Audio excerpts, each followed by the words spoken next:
Swedenborg writes, "The nature of names in the spiritual world makes it clear that someone's name does not mean her or his name alone, but also her or his full nature." So a name is sort of the Om of you.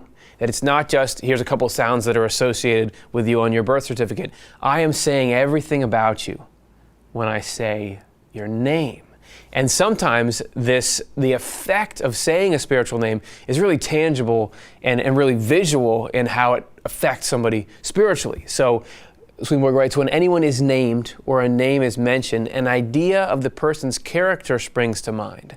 A picture of everything that belongs to, exists with, or resides in the person. So you can say, let's say we're talking about Susie or whatever her spiritual name is.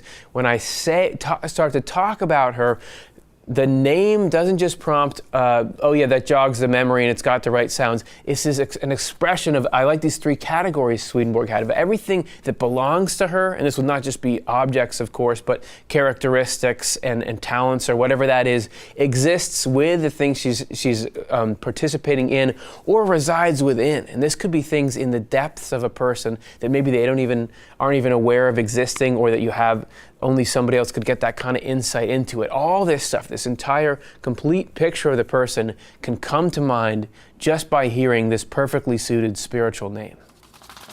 We've established that you've got a spiritual name that by itself can call to mind the whole unique essence of a particular person. But to know why spiritual names could be so precise in the first place, you've got to look at the origin and nature of spiritual language. And we're going to start with spiritual letters. This naming is affected by spiritual language, which is such that it can give a name to everything, because there each letter signifies one thing. So if you look at the letters in, let's say, the English language, they may have a particular pronunciation sound that they signify, but they don't have any intrinsic meaning. Any combination of letters is just like a blank canvas of sound. K, A, T. And then we take that sound and we assign it to this furry creature that walks around and wants you to pet it, probably doesn't really want to be on this show right now, but there's no connection between those letters and that word and this actual creature. And that's fine. I'm not saying it's good or bad, but that's just how it is in English, but not all written characters are like that. So Chinese characters can be complex and difficult, but all of them can be divided into simple strokes. So when we are writing the strokes, we are building up the meaning of the word. For example, this is a Chinese character. It pronounced as 人, and it means a person. It looks like a person. See, it got two legs here. But when we add one more stroke here, it feels like the person opens his arm and he's describing something huge. So this word means huge. And if we put one more stroke here, it looks like the huge got a limitation, got a top, and that means the hugest thing in the world. And the ancient Chinese people think that the biggest thing in the world is the sky. So this word means sky. Here we have an example where it seems like the appearance of these written characters are starting to be tied to the thing that they're describing, right? And we have these spiritual letters that Swedenborg describes that seem to take that ability to fully represent something to the next level. And the letters combined into one word, forming a person's name, include the entire state of what is named.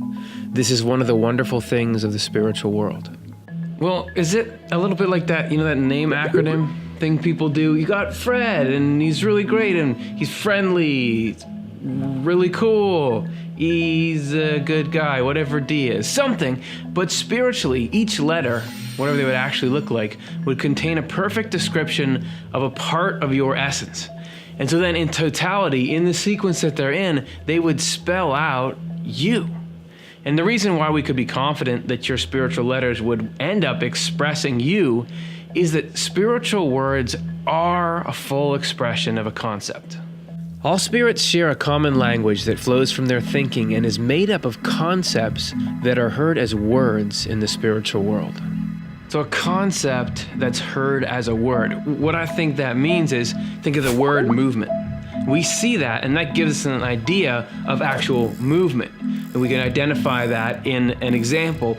But you could also say that this example, which is totally different, is movement as well. Any of these things are movement because they're all expressions of the concept behind movement. So even if you weren't looking at anything, you can kind of picture movement, or you know what movement is that would qualify all those as renderings of it. So if you took that concept of what movement is and were able to speak that concept directly, that's an example of a spiritual word. So like the spiritual word for movement is an expression of its essence, the word for you is an expression of you. Isn't that true to an extent on earth too, right? We hear the name of somebody we know, it brings to mind the qualities that we know about them. So the name has an association with qualities for us, but it's an association with our particular opinion of that person.